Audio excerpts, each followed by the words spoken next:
What's up? Good morning, everyone. How are you? I hope you're all doing well, and I hope you're ready to listen to our topic for this morning. And this is our first topic for midterm. So, if you have your handouts with you, kindly bring it out no, para makatake notes kayo. Or if you have ballpen and notebook, kindly bring it out as well para maka-take down kayo ng notes. So, you ready na? Okay, I hope you're all ready. So, good morning once again.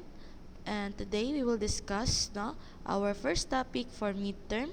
But before that, I believe most of you have already experienced writing research, right? So, let's have a recall muna. Let's have a recall on what are the steps in testing hypothesis.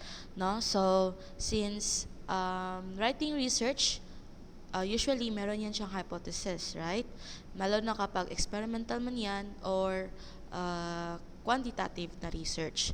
So, ano na ba yung mga steps in testing hypothesis? So, first, we have there the state the null hypothesis and tsaka si alternative hypothesis. But before that, what is hypothesis pala? So, here are the basic concepts of statistical test natin. First is we have the hypothesis. So, what is hypothesis? Hypothesis is a statement or claim regarding a characteristic of one or more population.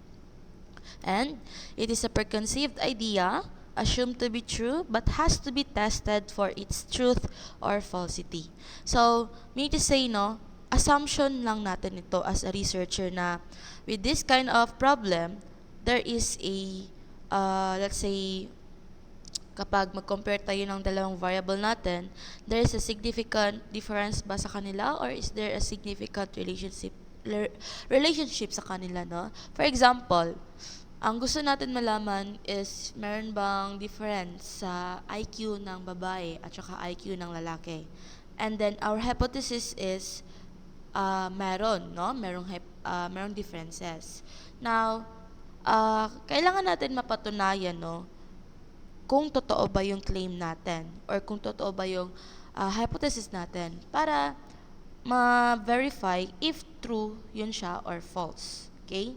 And ano na yung mga hypothesis na maaari natin gawin or gamitin? We have the null hypothesis at saka si alternative hypothesis. So, I think some of you is familiar with this term. Now, what is null hypothesis? Null hypothesis suggests that there is no significant difference in the quantitative characteristic of the population. Take note, no significant difference. So, balik tayo sa example ko kanina na IQ ni lalaki at saka IQ ni babae. Now, if we rewrite our null hypothesis, it could be the IQ level of, there is no significant difference between the IQ level of male compared to the IQ level of female. Yun yung magiging null hypothesis natin. No significant difference. Meaning to say, walang kaibahan daw. No? Now, kapag alternative hypothesis naman, so it implies that there is a significant difference in the quantitative characteristic of the population. So, meaning to say, kapag gawa natin ng alternative hypothesis, yung example natin kanina, the statement will be, there is a significant difference between the IQ level of male compared to the IQ level of female. Okay? Kasi si alternative hypothesis significant, there is a significant difference or there is a significant relationship. No? Depende yan sa study nyo kung difference ba siya or relationship, no? Kapag difference kasi, gusto mo malaman kung may pagkaibahan. Kapag relationship, kung meron bang association or correlation yung dalawang variable natin. Pero ang kailangan natin tatandaan, kapag null hypothesis, no significant difference or no significant relationship. Kapag alternative hypothesis naman, there is a significant difference or there is a significant relationship. Depende sa study. No? I hope that's clear. So if you have questions, you can message me or comment. Yan siya. Now, that's the step 1. After natin ma-state yung null at saka alternative hypothesis natin, proceed tayo sa step 2, which is to choose a level of significance or itong alpha level natin. No?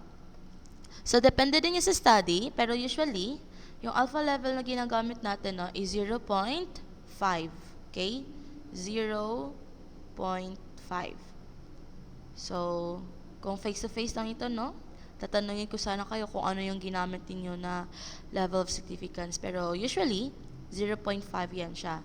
Meaning to say, you have a 95 confidence level sa study mo or sa result ng study mo. Na ito, yung claim mo, no, na totoo or depende sa result. Okay? Now, step 3, after mo makapili ng level of confidence, you will now compute the test statistic. Pero paano natin i-compute yung mga test statistic natin? And what does it mean? So, after natin mag-collect ng data, syempre, i-run natin yan sila, no? Or mean to say, i-compute natin kung ano ang ibig sabihin ng data na yon. Now, ano yung mga test statistic or ano yung mga type of test na maaari natin gamitin? So, we have here the table. So, this is the summary, no, na usually ginagamit ng mga study kapag mag-conduct sila ng research, no? So, here we have the type of test sa first column. And then, nandito naman sa second column, yung mga uses nila. Now, if you want to check, no, if correlational, if there is a correlational between our variables, no, let's say, kung meron bang association, no, kung meron bang relationship, yung dalawang variable natin, we use Pearson correlation, Spearman, or chi-square. So, mean to say, kung, for example, kung mataas ba ang time spent mo sa pag-study, meron ba siyang significant effect, no? Or significant relationship sa grade na makuha mo, no? If one variable increase, the other variable increase, no? Or if one variable decrease, the other variable decrease as well. So, association, relationship, no? Kung meron bang effect or parang connection yung one variable mo to the other. Na kapag comparison naman, no, these tests look for the difference between the means of variables. So, difference, kung meron bang kaibahan.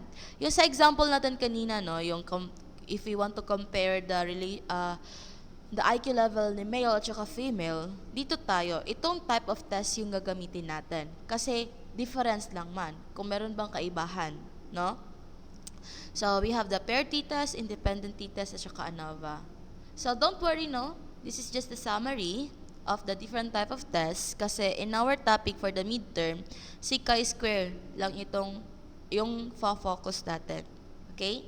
So, I believe and I hope, no, you're familiar with this different type of tests kasi by high school, junior high school, or senior high school, I believe naturo na yan sa inyo. Pero sa midterm, our topic will fall under this type of test lang, si chi-square. Okay? Okay. Now, after natin ma-run yung ating data, no, using those type of statistical tests, i-determine natin yung critical value. So, after natin ma-input sa Excel yung data natin, syempre si Excel yung mag-evaluate or magte-test. And then, siya ang magbibigay din sa atin ng critical value. So, critical value, usually yan yung ating p-value, no? And then, dyan tayo magbe-base if we reject or accept our null hypothesis. And that comes, or yan yung next step natin, which is to make a decision. Now, paano tayo mag-make ng decision? So, here is the process or how to conclude a test using the p-value and the level of significance. Diba sa step 2, we choose the level of significance, right? And then sa step 3 at saka 4, tama ba? Doon natin kinompute yung ating critical value at saka yung p-value natin. Now, if ang result is p natin is less than or equal to our alpha or alpha level, we reject the null hypothesis. Okay? Take note. Kapag mas malaki yung value ni alpha natin or yung level of significance natin, we reject the null hypothesis. Ano nga yung null hypothesis? Sabi, di ba sa null hypothesis, no significant difference. Now, kapag i-reject natin yung null hypothesis natin, meaning to say, we can accept the alternative hypothesis natin. Kasi si alternative hypothesis states that there is a significant difference, right? Or there is a significant relationship. Na kapag p-value is less than or equal to alpha, we reject the null hypothesis. Okay? Take note of that. Kapag si p-value naman natin is greater than our alpha, we do not reject the null hypothesis or we fail to reject the null hypothesis. So, meaning to say, inaccept natin si null hypothesis. So, meaning to say, there is no significant difference. So, usually, no, sa study, parang walang sense or parang sayang, no, yung study mo. Kasi, in the end, no significant relationship or no significant difference naman pala. So, what's the point of the study kung ang result ng study mo is no significant difference or you failed to reject the null hypothesis mo? So, sayang, no? So, I hope kapag pag mag-thesis na kayo, yung goal or result ng study ninyo will be there is a significant difference na para may sense o para may gamit yung inyong study, no? So, ayan siya. So, those are the steps in testing our hypothesis. So, I hope you get all these ideas, no? And then, ma-apply nyo in the near future. So, ayan siya. So, sorry for that. Now, this morning, we will discuss or ito talaga yung topic natin, which is si data management, no? So, what is data management? So, before that, let me present to you our learning objectives. At the end of the lesson, the student should be able to, number 1, distinguish data from data management, or define what is data, and then know, no, what is data management, and also determine the 2 types of data, and number 3, explain how to plan and conduct an experiment or study. To start, what is data? Data are raw information or facts that become useful information when organized in a meaningful way. So take note of the highlighted word, raw information. So meaning to say, diba, syempre after nyo proposal, diba, research proposal, yung inintroduce ninyong chapter 1, 2, at saka 3 ninyo, diba, kapag na-approve na, you will collect your data. Diba? Yung mga data na na-collect niyo from your respondents are mga raw information. Meaning to say, hindi pa yun ang nag-tell about sa yung study. No? Unorganized pa siya. Data pa lang siya. Okay? Pero kapag na-organize na siya, or meaning to say kapag na-undergo na siya sa statistical treatment, magiging useful information na siya. Or, that will tell what your study is all about. Or, that will tell, no, kung ano yung magiging result ng study ninyo. Lalo na sa mga respondents ninyo. Okay? And also, data, plural niya is datum, refers to the first-hand and unorganized collection of instructions, concepts, or facts. So, first-hand na mga collection of instruction, concepts, or facts siya. So, first-hand, syempre, as a researcher, kapag kayo yung ko-collect ng data, kayo yung first-hand na makatanggap nun. Okay? And yung data natin, no, is in its rawest form pa. Okay? So, I hope that's clear. Now, let's have this example, no, or the differences between data at saka information. Take note, data is unorganized pa. Okay? For example niyan, dito tayo focus sa grades. Or, yung mga scores ninyo sa mga quizzes ninyo. So, syempre, sa school or sa classroom or in every subject ninyo, meron kayong mga quizzes, mga seat work, exam, task performance. Okay? Yung mga score na meron kayo, no, or ma-collect ninyo, data pa lang yan siya. Kasi, hindi pa siya makakapagsabi na yan yung total performance niyo sa isang subject. Okay? Unorganized pa siya, no? Pero kapag kinumpute na yan siya and gawan ng final grade report, that becomes an information. Nagiging useful yan siya, no? Kasi that will talk or that will tell us about your performance in a specific subject. Okay? Kapag meron namang expenses, kapag hindi pa siya na-organized, data yan siya. Pero kapag nagiging budget allocation yan siya, nagiging information na yan siya. Okay? So, ayan. I hope that's clear. Now, let's talk about the two types of data. So, if you can still recall, no, during your senior high school days, meron tayong two types of research, right? We have the practical research 1 at saka practical research 2. So, meron din tayong types of data. Kapag practical research 1, that is qualitative research, right? Ano yung type of data na nako-collect natin? That is qualitative data din. Okay? Then, kapag practical research 2 naman or quantitative research, yung mga data na nako-collect natin is mga quantitative data. So, meaning to say, the two types of data na meron tayo usually is quantitative data at saka qualitative data. Okay? Now, ano na ba ito siya?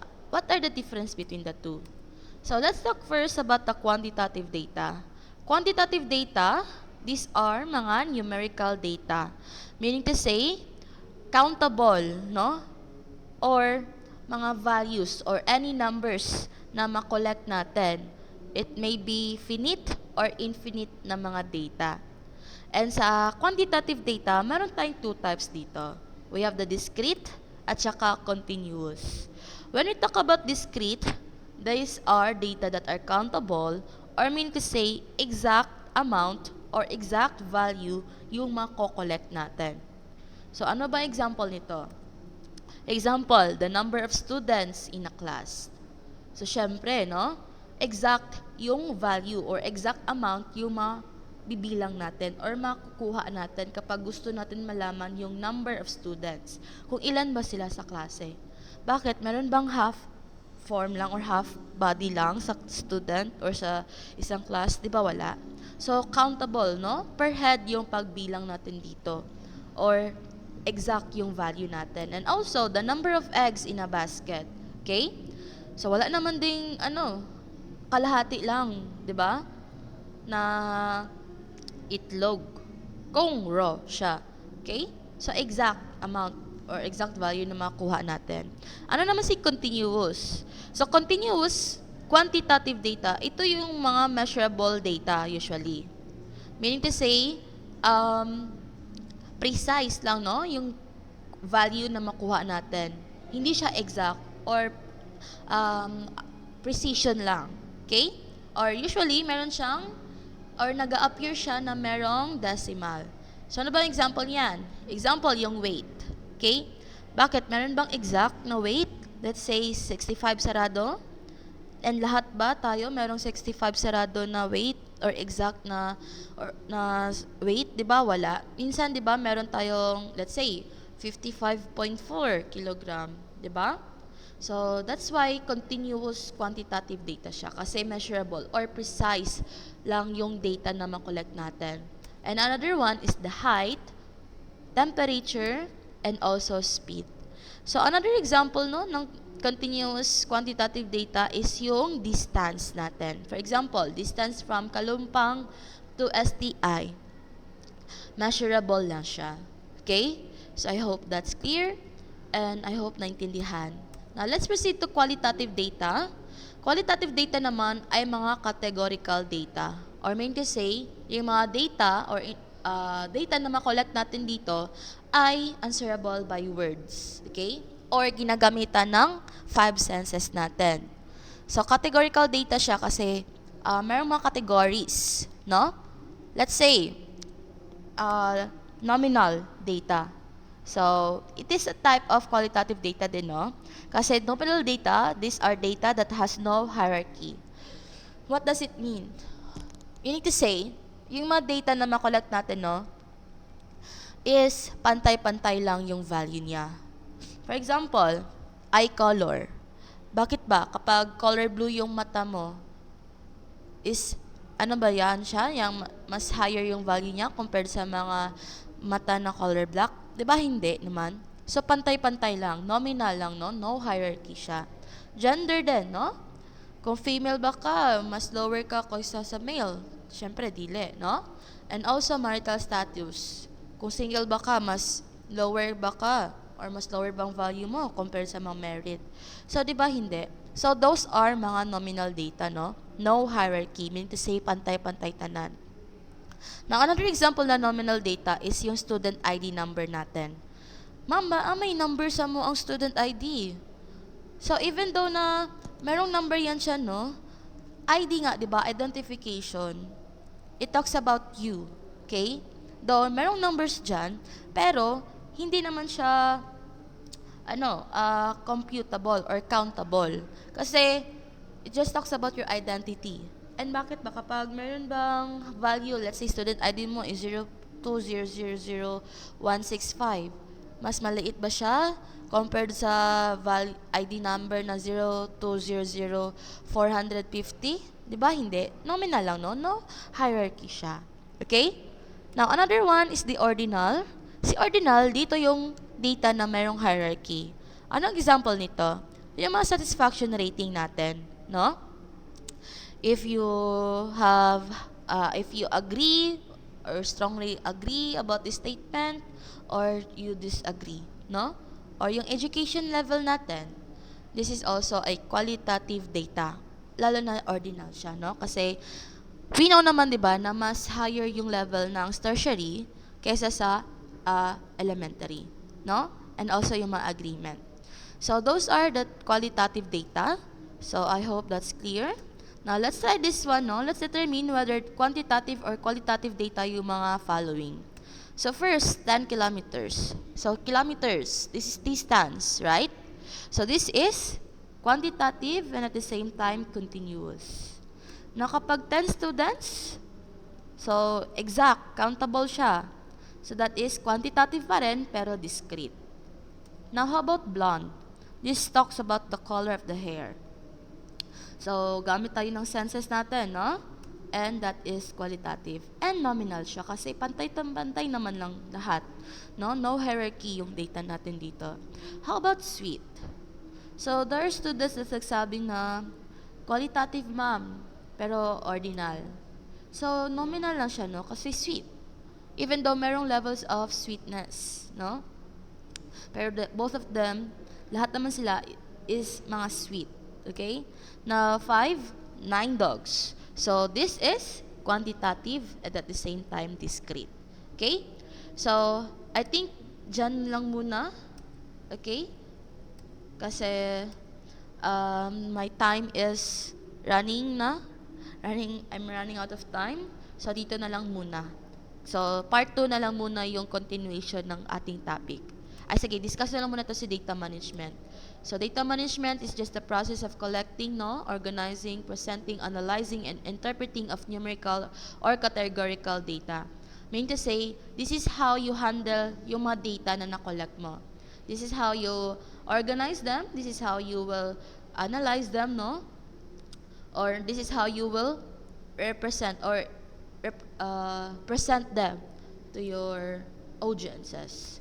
Now, this is concerned about looking after the field of data sheets, checking and correcting the raw data, preparing data for analysis, documenting and archiving the data and metadata. So this is just the process no, on how you will handle your data. So syempre, we need to prepare our data and then i-check natin kung tama yung mga grammar doon or tama yung mga responses ng ating mga respondents or participants, no? Or kapag complete yung data na na-collect natin based sa quota or sa number of participants na kakailangan natin or the number of data na kakailanganin natin sa ating study, no? Na ano yung importance? To ensure the data for analysis are of high quality or para makakam up tayo ng correct conclusion at saka strong yung evidence natin. And also, good data management allows further use of the data in the future and enables efficient integration of results with other studies. Meaning to say, no, there is a possibility na magagamit ito in the near future, yung mga study natin. That's why, kapag gagawa tayo ng research, di ba, meron tayong chapter 2, yung review of related literature and study. Kasi kino-continue natin, no, or pinagpatuloy lang natin yung mga previous study para mas ma-improve or para mas mapatunayan pa yung mga study nila. And also to support our study. And lastly, good data management leads to improved processing efficiency, improved data quality, and improved meaningfulness of data.